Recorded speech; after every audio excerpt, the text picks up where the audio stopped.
Bueno, hoy vamos a ver la unidad 2 que trata de las propiedades índice de los suelos. Habíamos dicho en la definición de la mecánica de suelos que era la rama de la ciencia que se encargaba del estudio de las propiedades físicas de los suelos. Y dentro de esas propiedades físicas teníamos las propiedades índice, las propiedades mecánicas y las propiedades hidráulicas. Las propiedades índices se utilizan para identificar o clasificar cualitativamente un suelo. Entre estas propiedades índices tenemos la relación de vacíos, los pesos unitarios, el contenido de humedad, el grado de saturación, la porosidad, gravedad específica, la granulometría del suelo, la densidad relativa y la consistencia del suelo, entre otras. Estas propiedades nos permiten diferenciar distintos tipos de suelos de una misma categoría. Es decir, que suelos de un idéntico origen que presenten diferentes propiedades índice podrían presentar diferentes comportamientos en cuanto a sus propiedades mecánicas y o hidráulicas, lo cual afecta definitivamente su desempeño o bien como terreno de cimentación o fundación o como material en la construcción de las diferentes obras que emprendamos. Las propiedades índices las podemos, por otro lado, dividirlas entre las propiedades de los granos y las propiedades de los agregados. Los granos decíamos que podrían clasificarse en gruesos y finos. En el caso de los suelos gruesos, las propiedades índices más importantes son la forma y el tamaño, y en el caso de los suelos finos, sus características mineralógicas. Por otra parte, cuando tenemos un conjunto de agregados, cuando son predominantemente gruesos, la propiedad índice básica es la densidad relativa. Ahora bien, si el suelo es fino o predominantemente fino, la propiedad índice básica sería la consistencia.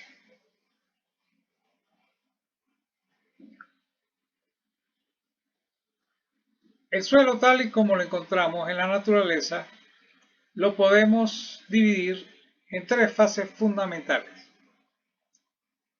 la fase sólida, la líquida y la gaseosa. La fase sólida generalmente está constituida por partículas minerales y o materia orgánica. La fase líquida generalmente está compuesta por agua, aunque pueden existir algunos otros líquidos. Y por último, la fase gaseosa, normalmente compuesta de aire, pudiéndose comprobar la existencia de algunos otros gases. Entonces, estos componentes del suelo se pueden subdividir asimismo para la fase sólida en el material de tamaño grueso, que comprende el esqueleto estructural del suelo, comprendido básicamente por limos, arenas, gravas y fragmentos de roca. Por otra parte, el material fino cohesivo, que actúa como cementante, generalmente está compuesto por arcillas o mineral tamaño arcilla. Por otro lado, la fase líquida, generalmente compuesta por agua, se puede encontrar en estos suelos como libre, capilar o adherida. Y por último, la fase gaseosa puede estar en forma de aire o de vapores sulfurosos o por anhídrido carbónico. El suelo, tal y como lo veíamos, tiene tres fases y se encuentra en la naturaleza más o menos en este esquema, pero es un poco complicado de analizar, por lo cual se ideó el esquema trifásico, en el cual simplemente dividimos las tres fases por simples rectángulos, lo cual nos hace muy fácil su análisis posterior. Entonces, la fase sólida tiene normalmente un volumen al cual denominamos volumen de los sólidos. La fase líquida comprende el volumen del agua y la fase gaseosa, el volumen de aire. El volumen de vacío generalmente se corresponde a la suma de la fase gaseosa más la fase líquida. Por otro lado, los pesos en este esquema trifásico comprenden el peso de los sólidos, el peso del agua y el peso de aire, que nosotros vamos a convenir que vale 0, aunque no es estrictamente cierto, pero para efectos de nuestro análisis lo vamos a considerar como tal.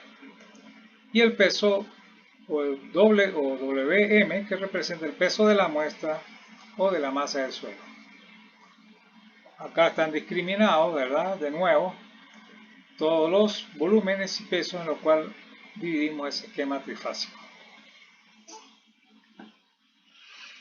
Entonces vamos a estudiar las relaciones volumétricas y aritméticas, que son índices muy valiosos cuando analizamos un suelo. Como primera propiedad tenemos el peso específico, que no es más que el peso que tiene un volumen determinado de suelo y cuyo valor depende esencialmente del peso de cada grano individual, es decir, de su constitución mineralógica, la cantidad de vacíos y el volumen de agua que contenga. Por otra parte, la densidad, como tradicionalmente definimos, es la masa que tiene ese volumen determinado de suelo. También tenemos, más discriminadamente, el peso específico del agua, que no es más que el peso de un volumen determinado de agua, y que nosotros vamos a convenir en tomarlo como el peso específico a una temperatura de 4 grados centígrados, es decir, de un gramo fuerza por centímetro cúbico, o una tonelada fuerza por metro cúbico, o 1000 kilogramos fuerza por metro cúbico. El peso específico de la masa del suelo no es más que el peso que tiene un volumen determinado de suelo. Para el caso de los sólidos, tenemos el peso específico de los sólidos, que no es más que el peso de esos sólidos sobre el volumen que ocupa. También tenemos el peso específico saturado, que no es más que el peso de la muestra sobre el volumen que ocupa, siempre y cuando esta muestra o esta masa de suelo esté saturada.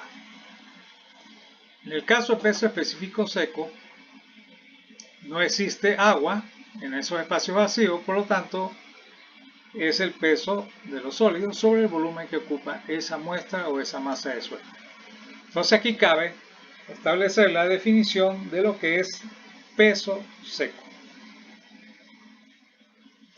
El peso de seco es un convenimiento que vamos a establecer y no es más que el que se obtiene después de un proceso de evaporación en un horno a una temperatura de entre 105 y 110 grados centígrados para que logre peso constante, cuyo lapso normalmente oscila entre 18 a 24 horas. En este caso, consideramos que el suelo ya está constituido nada más que de dos fases. Queremos aclarar que esto es nada más que un convenimiento, porque existen cierta cantidad de agua que está adherida a los minerales del suelo o agua absorbida, que es muy difícil sacar mediante este proceso. Por otra parte, existe agua que está combinada químicamente con los minerales del suelo, que tampoco puede extraerse por este proceso, por lo que el peso seco no es más que un convenimiento para efecto de los análisis que se van a realizar. También tenemos otras definiciones, como es el caso del peso específico relativo de la masa del suelo, que no es más que el peso específico de esa masa del suelo sobre el peso específico del agua a los 4 grados centígrados, como convenimos anteriormente. También tenemos una definición muy importante, que es el peso específico relativo de los sólidos del suelo, o gravedad específica, que no es más que el peso específico de los sólidos sobre el peso específico del agua.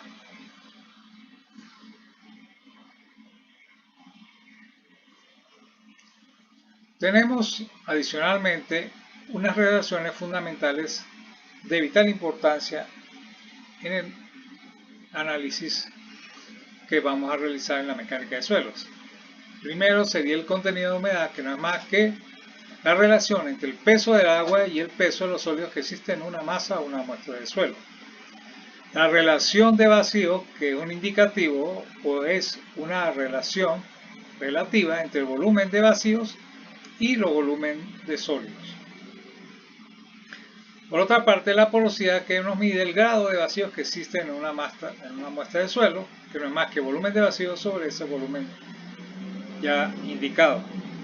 Y por último, el grado de saturación, que es el volumen de agua que se encuentra en esos espacios vacíos del suelo. Se pueden establecer algunas relaciones utilizando artificios matemáticos, entre la cual tenemos la relación entre E o relación de vacíos y la porosidad, que se demuestra a continuación, ¿verdad? Donde se tiene una ecuación muy simple que involucra esas dos variables.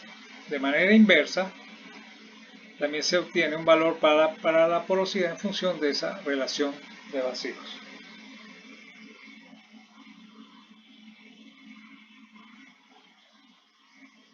Entonces, nosotros en la naturaleza vamos a conseguir básicamente tres estados en el suelo de acuerdo a su contenido de humedad o contenido de agua. Tenemos en un primer caso un suelo saturado en el cual todos los espacios vacíos están llenos de agua. En este caso, las cotas o los valores para volumen y peso lo podemos determinar de la manera siguiente. Primero, utilizando la relación de vacíos, la expresión básica, y asumiendo un volumen de sólido igual a 1, podemos obtener ese volumen de vacío, el cual, ¿verdad?, por simple despeje sabemos que es E. Observen ustedes acá, E. Volumen de sólido lo asumo igual a 1. El peso del agua también lo tenemos utilizando el mismo razonamiento y la definición básica del peso específico del agua. Entonces el peso del agua no es más que el volumen del agua por el peso específico del agua, y el volumen de agua vale E, ya que el volumen de agua es igual al volumen de vacío porque está íntegramente lleno de agua, y vale E según lo analizado anteriormente, dándonos en definitiva que el peso del agua es E por gamma del agua. Por otro lado, utilizando la definición básica de gravedad específica, tenemos que este es igual a pesos de los sólidos entre volumen de los sólidos por peso específico del agua, por lo que el peso de los sólidos nos da SUS por gamma del agua. Ahora bien, utilizando una de las relaciones básicas de los suelos, como es el contenido de humedad, ¿verdad?, podemos establecer la relación fundamental de los suelos saturados, que es E igual a omega por SUS, es decir, la relación de vacíos depende directamente del contenido de humedad y de esa gravedad específica.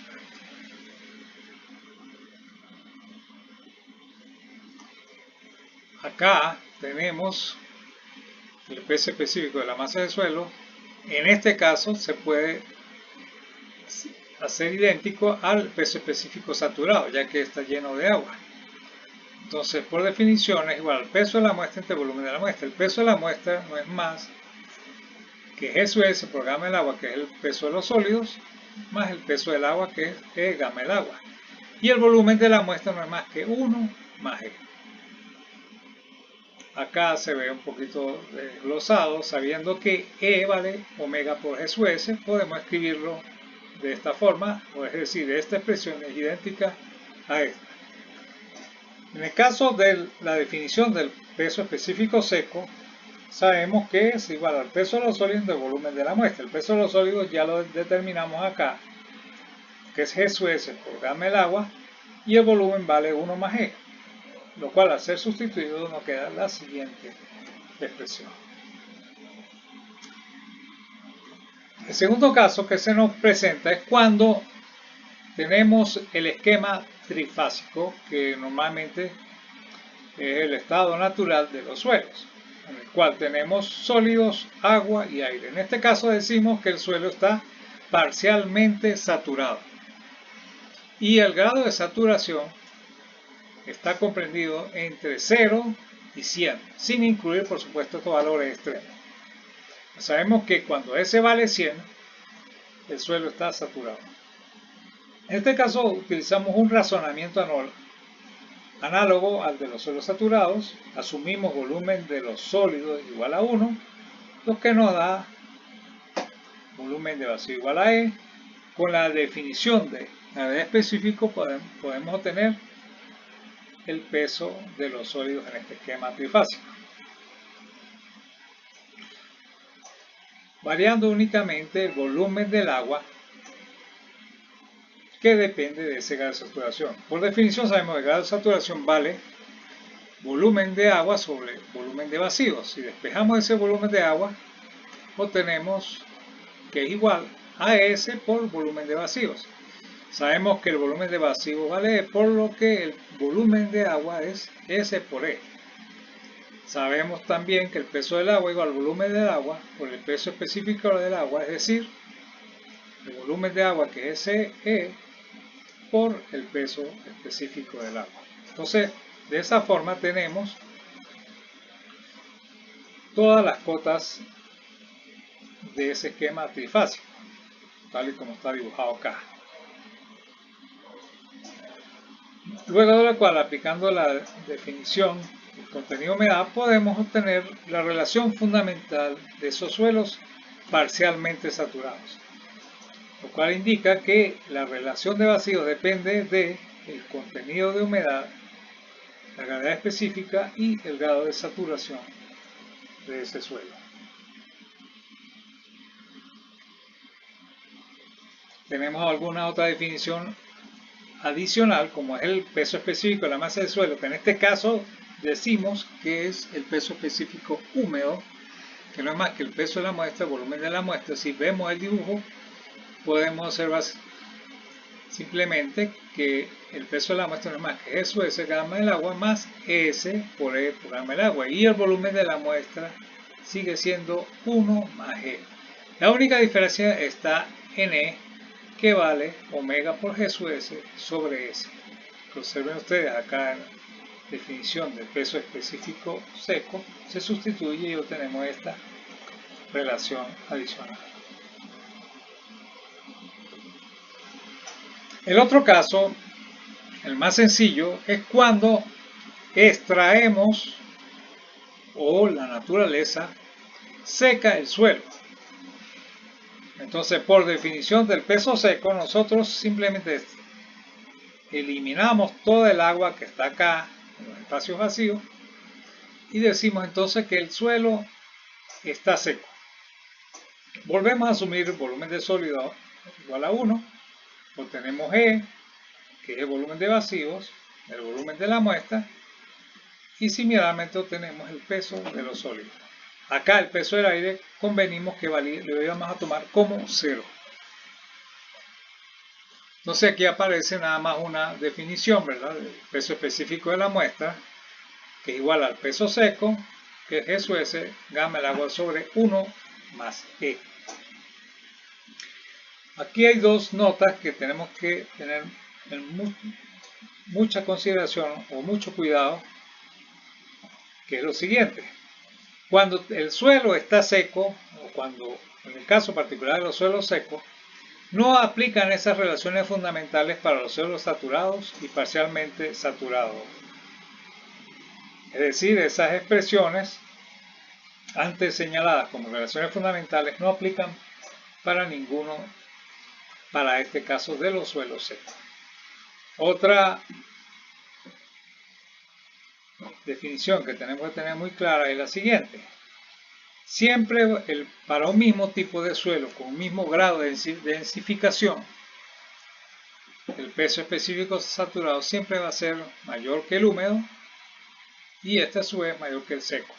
Y esto se debe fundamentalmente que el volumen de vacíos y de sólidos es idéntico, lo único que varía es el contenido de agua. Entonces el agua, al incrementarse acá, incrementa el peso específico, y al incrementarse de tal manera que llene todos los vacíos, pues vuelve a incrementar a su máximo valor, que es el gamma saturado.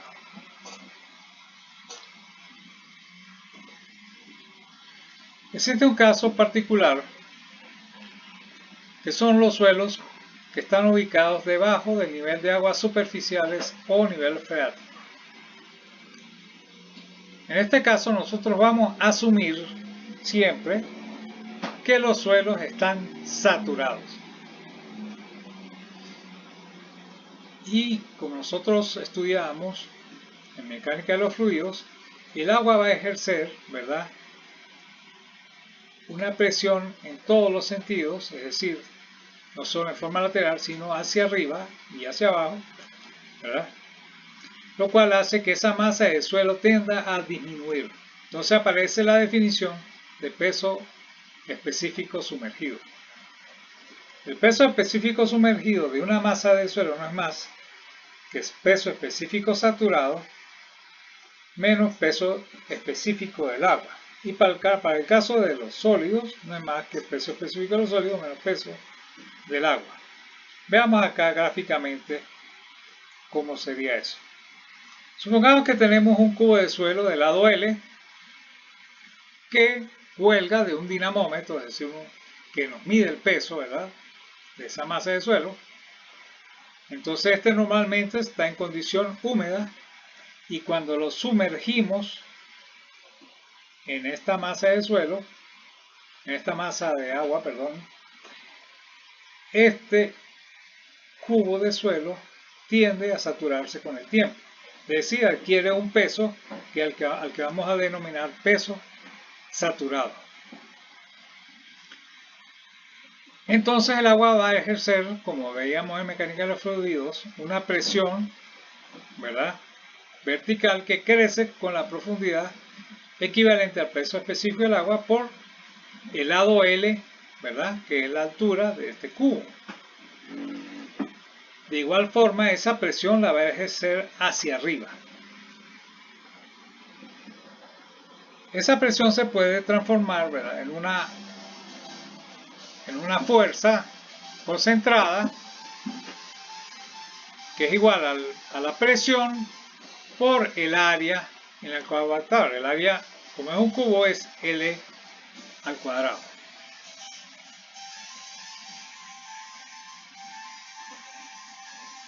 Entonces, si nosotros hacemos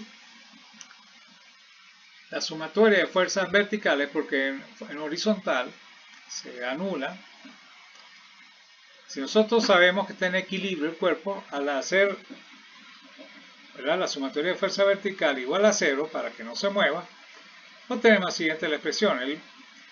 El W' no es más que el peso sumergido de esa masa de suelo. El peso saturado es el peso de la masa de suelo saturada, y el gamma de agua por L por A no es más que la presión que ejerce el agua sobre ese cubo. Al despejarlo, obtenemos que el peso sumergido es igual al peso saturado menos gamma del agua por L por el área, que es L al cuadrado. Pero a su vez sabemos que el peso específico saturado no es más que el peso de esa masa de suelo entre el volumen de la masa de suelo, que es L al cubo.